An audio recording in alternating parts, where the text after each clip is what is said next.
রাতের সালাত কিসের সালাত? দুই দুই রাকাত করে মাঝরাতে যে সালাতটা বিষ্ণু ইসলাম পড়তেন এটাকে বলে কিয়ামুল লাইল বা তাহাজ্জুদ। এক সাহাবী বললেন, ইয়া রাসূলুল্লাহ, আইয়ু সলাতি আফদালু বা'দাল মাকতুবা, ফরজ নামাজের পরে কোন নামাজ সেরা? বিষ্ণু বললেন, আস-সালাতু ফি জাওফিল লাইল, মাঝরাতে যেই নামাজটা পড়ো তাহাজ্জুদ, এটা সবচেয়ে সেরা। ফরজ সালাতের পরে সবচাইতে শ্রেষ্ঠ সালাত হচ্ছে তাহাজ্জুদের সালাত। আল্লাহ তাআলা বলেন, ওয়া মিনাল লাইলি ফাতাহাজ্জাদ বিহি নাফিলাতাল লাকা আসা আইয়াবআসাকা রাব্বুকা মাকামান মাহমুদা। নবী হে, রাতের কিছু অংশে আপনি তাহাজ্জুদের সালাত পড়ুন, এটা আপনার জন্য অতিরিক্ত একটা ফরজ। এটা বিষ্ণু ইসলামের জন্য ফরজ ছিল, অতিরিক্ত ফরজ, নাফিলাতান লাক। এবং আসা আইয়াবআসাকা রাব্বুকা মাকামান মাহমুদা, আশা করা যায় এর কারণে আল্লাহ তাআলা আপনাকে মাকামে মাহমুদে উত্তীর্ণ করবেন।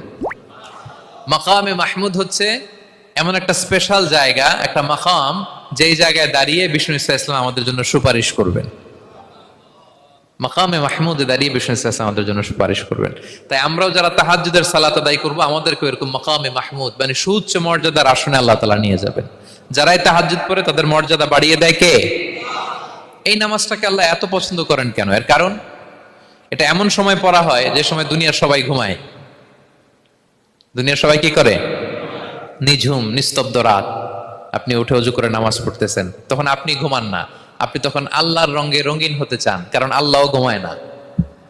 সুবহানাল্লাহ পড়েন। আল্লাহ বলে, লা তাখুযুহু সিনাতু ওয়ালা নাওম, never the sleep nor the slumber overtakes me.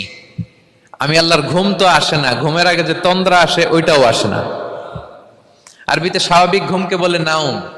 আওয়াজ করে বলেন তো, ঘুমের আরবি কি? নাওম।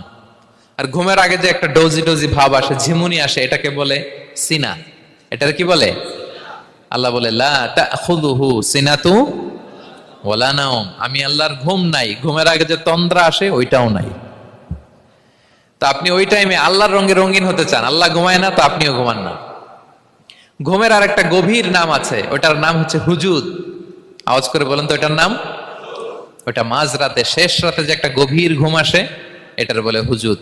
দেখবেন যে শেষ রাতে একটা এমন মজার ঘুম আসে, কম্বলটা টেনে টেনে এসিটা ছেড়ে দিয়ে আরেকটু ঘুমাইতে মনে চায়, আরেকটু আরেকটু আরেকটু ঘুমাই, এরকম একটা ঘুম আছে না? আরামের ঘুম। তো এই আরামের মাঝরাতের গভীর ডিপ স্লিপিং, ওইটারে আরবিতে বলে হুজুদ। ওইটারে আরবিতে কি বলে? এই হুজুদের ঘুমকে স্যাক্রিফাইস করে যে নামাজটা পড়া হয়, ওইটাকেই বলা হয় সলাতুল হুজুদ বা সলাতুত তাহাজ্জুদ। পড়েন সুবহানাল্লাহ। হুজুদকে স্যাক্রিফাইস করে আপনি নামাজ পড়েছেন, এজন্য এই নামাজটার নাম সলাতুল হুজুদ বা সলাতুত তাহাজ্জুদ। ওয়া মিনাল লাইলি ফাতাহাজ্জাদ বিহি নাফিলাতাল লাক আসা আইয়াবআসাকা রাব্বুকা মাকামান মাহমুদা। আপনি যদি প্রশংসার স্থানে উন্নীত হতে চান, তাহলে এই রাতের সালাত পড়তে হবে। বিষ্ণু ইসলাম দীর্ঘ সময় এই কিয়ামুল লাইলটা করতেন। সেজদায় কত লম্বা ছিলেন এর তো একটু আগেই বললাম। কত লম্বা ছিল? এক একটা সেজদায় 50টা কোরআনের আয়াত তেলাওয়াত করা যায়, এত লম্বা সময় তিনি সেজদায় থাকতেন। সুবহানাল্লাহ। আর কত দাঁড়িয়ে থাকতেন এটার বলে লাভ নেই। দাঁড়িয়ে থাকতে থাকতে থাকতে থাকতে হাত ধরে যেত, এরপরে হাত ছেড়ে দিতেন, তারপর কোরআন তেলাওয়াত করতেছেন। আবার একটু ভাল লাগলে আবার হাত বাঁধতেন। দাঁড়িয়ে থাকতে থাকতে থাকতে থাকতে হাত্তা তাতাফাত্তারা কদামাহ, পা দুইটা ফুলে এরকম মোটা হয়ে যেত। আম্মা জান আয়েশা বলতেন, ইয়া রাসূলুল্লাহ, কদ গুফিরা লাকা মা তাকদ্দামা মিন যামবিকা ওয়া মা তাআখার। আপনার তো এমনিই গুনাহ নাই, কিন্তু আল্লাহ ঘোষণা দিয়েছে আপনার আগের পরের সব গুনাহ মাফ। তা আপনার কোনো গুনাহই নাই, আপনি এত কষ্ট কেন করেন? বিষ্ণু বলেন, ইয়া আয়েশা, আফালা আকুনা আবদান শাকুরা, আমি কি শুকরগুজার বান্দাদের অন্তর্ভুক্ত হতে চাইবো না? আমি কি আল্লাহর শুকরগুজার বান্দা হতে চাইবো না? আল্লাহ আমাকে ক্ষমা করেছেন ঠিকই, কিন্তু আমার তো কিছু দায়িত্ব আছে। আমি কি নিজেকে সর্বোচ্চ ভাবে আল্লাহর কাছে পেশ করব না? সারা রাত দাঁড়িয়ে বিষ্ণু ইসলাম এরকম কিয়ামুল লাইল করতেন। তাহলে আল্লাহ তাআলার প্রিয় হওয়ার প্রফিটিক যে সাজেশন, এর একটা হচ্ছে কোরআন তেলাওয়াত করা, 2 নাম্বার হচ্ছে তাহাজ্জুদের সালাত আদায় করা। আপনারা পড়েন তো নাকি? পড়বেন প্রিয় ভাইরা। যদি নিজের সম্মানকে আল্লাহর কাছে উচ্চে তুলে ধরতে চান, যদি বিষ্ণু ইসলামের সুপারিশ চান, যদি আল্লাহ তাআলার প্রিয় ভাজন হতে চান, তাহলে তাহাজ্জুদ ইজ কম্পালসরি। কি পারা যাবে তো? ইনশাআল্লাহ, ইনশাআল্লাহ বিইذنিল্লাহ। আল্লাহ তাআলার প্রিয় হওয়ার 3 নাম্বার মাধ্যম হচ্ছে বেশি বেশি আল্লাহ তাআলার কাছে চাওয়া, মানে আদ-দুআ, দোয়া করা। কি করা?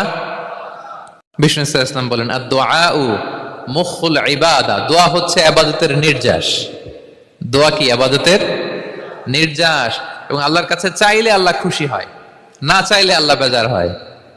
ইন্টারেস্টিং না ব্যাপারটা? আর দুনিয়াতে বারবার চাইলে খুশি হন আপনি?